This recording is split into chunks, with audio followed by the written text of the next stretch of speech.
نو تا هغه حق زما د نوښار د بچو یوړو مانکي کې دی هغه کالج جوړ کړو هغه دې وړی دی خو نوښاري بیا هم تا ته کوي او د نوښار حق دې وړی دی چې په ډسټرکټ هسپتال کې ماشل ویکنسیانې راوویستي دیم وزیرو میا افتخار هم وزیرو د ایم پي په سیټ باندې په د نوښار ضلع نه دواړه راته ناست وو چې په دې هسپتال د شلو ویکنسیانو کې زموږ حکم جوړېږي چې دا د ضلعي هسپتال دی ساره حلقې نه دی نو زموږ پکې حق جوړېږي نو میا افتخار ته خو مې د حیدر خان په مخ کې ډېر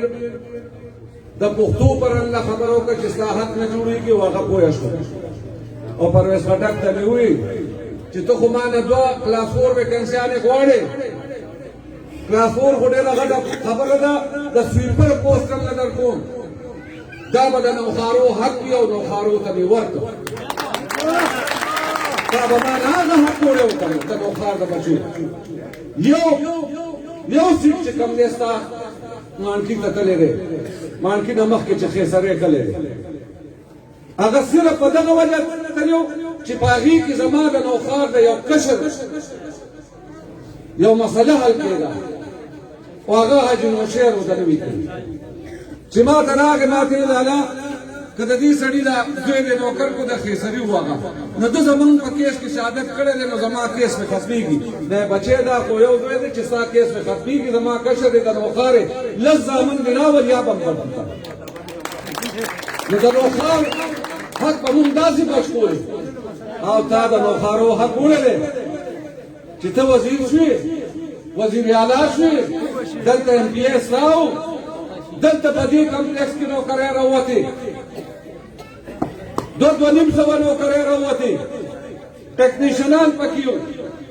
سویپران پکې وو کلاس 4 پکې وو څوکیداران پکې وو نو زما د نوښار د بچو یو به ماشوم هم په میرټ نه راتلو چې هغه تا برتي کړی وی ټول دې د مانکي نه راوستو دلته دې برتي کړ بوټونه د نوښارو نه مې واخیستو ماشومان مې د مانکي برتي کړ ولې زمونږ دا ماشومان سین راوړي وو چې تا دلته برتي کړی وی خو زه خو به افسوس په خپل کلي په خپل نوښارو وم چې زمونږ دونه حقونه هغه وړي موږ له چوکۍ او بیا هم هغه په دې کوڅو کې ګرځي او موږ ته وایي چې ووټ راکړئ بیا هم موږ وایو چې یاره دلته به ووټ ورکوو دا ټولې خبرې یو طرف ته کوي که دا نوکرۍ نوښارو ته یې ورنه کړي که د نوښار د خلکو مسایل یې حل نه کړل دا یوه خبره خو نن کامن ده دا نن د کم وخت سره تاسو را مخامخ یې نن چې په کورونو کې ستاسو په تاسو څه تېرېږي زمونږ په خویندو میندو چې څه تېرېږي چې هغوی کټوی نه شي پخولی چې بچو له انګولې پخې کړي ای د وړو غم نه شي کولی چې 2 ټیمه روټۍ بچو له راوړي ای ته چې د بجلۍ بل راشي نو سر یې نیولي چې خدای پاکه دا بل به د کوم ځای نه ورکوو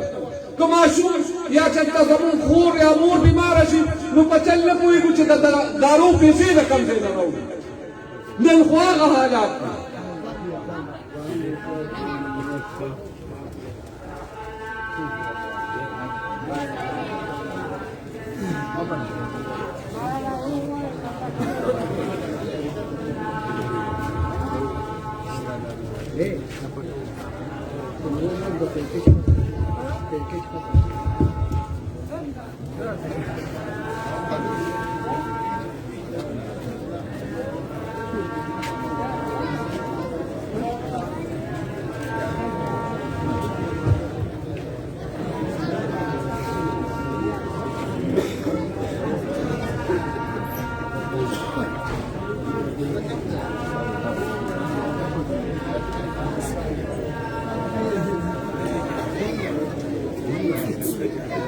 ما عرض کولو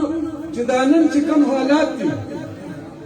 دې کې خو نه لکه شباب ته د وینا ضرورت شته او نه اختیار ولي ته د وینا ضرورت شته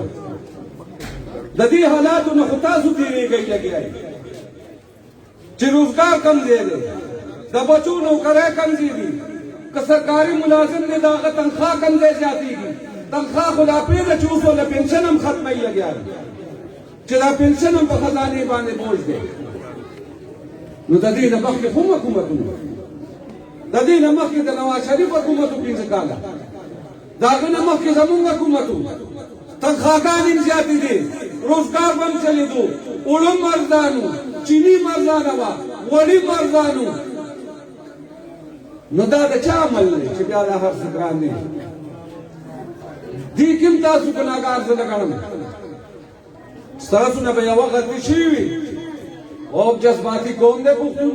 جذباتي فیصلې کوي. په 2013 کې به شوي وي چې ډول غږېدو تبدیلي ده، سونامي ده، سونامي ده. موږ ټول او خاص کر ځوانان هلکان سونامي ده بهی سونامي. په سونامي نه پوهېدو چې سونامي څه شی دی. سونامي د سمندر طوفان ته ویلی شي، خو موږ خو پرې نه پوهېدو. موږ وایو سونامي ده، سونامي ده، سونامي سره به ځو او بیټ به مو ګرځولو. خو دا دویم ځل چې کوم الیکشن وشو 2018 کې دا ستاسو په ووټ نه دي راغلی. نه زه تاسو نه ګیله منم او نه د اختیار ګیله کوي او نه د مفتي صاحب ګیله کوي. دا د دوی ووټ نه و، دا ستاسو په ووټ بیا نه راغلی، دا د بوټانو په زور بیا راغلی.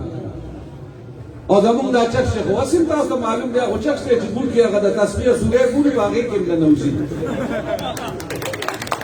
نو ځان یې پاس کړ او دلته ګرځي، ټوله ضلع مې پته کړې ده. نره دا 19 تاریخ وګټه، دا د دې خلکو د ووټ امتحان به وي. نو بیا به زه تا ته یم چې تا نه وخاره ګټلې. اوس به درته وخاره، اوس چې در سره بوټ نشته، ایا مسلمانه دي چې دا کم ګل مو راوستو په دې قوم مو مسلط کړ. نو اوس ته الیکشن وګټه، نو بیا به زه تا ته وایم چې ته نه وې. خدای شته په 19 تاریخ زما په هغه ذات یقین دی. زه اکثر ملګرو سره خبره کوم، زه ګرځم لیکن کمپین کې اختیار سره زما کشر دی، ګپ او ګور سره ولاړ یم. خو په هغه الله مې یقین دی او په دې قوم مې یقین دی چې دا قوم د کم حالاتو نه تېرېږي لګیا دي. دا د هېرېدو خو نه دي، په دې کې خو نه دوی ته د اختیار ضرورت شته، نه د لیاقت ضرورت شته او نه د مفتي صاحب.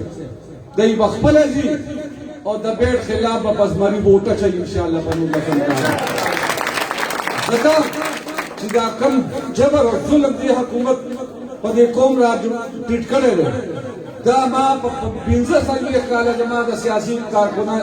ورکړی وشو، داسې حکومت موږ نه ولیدل. او خدای شته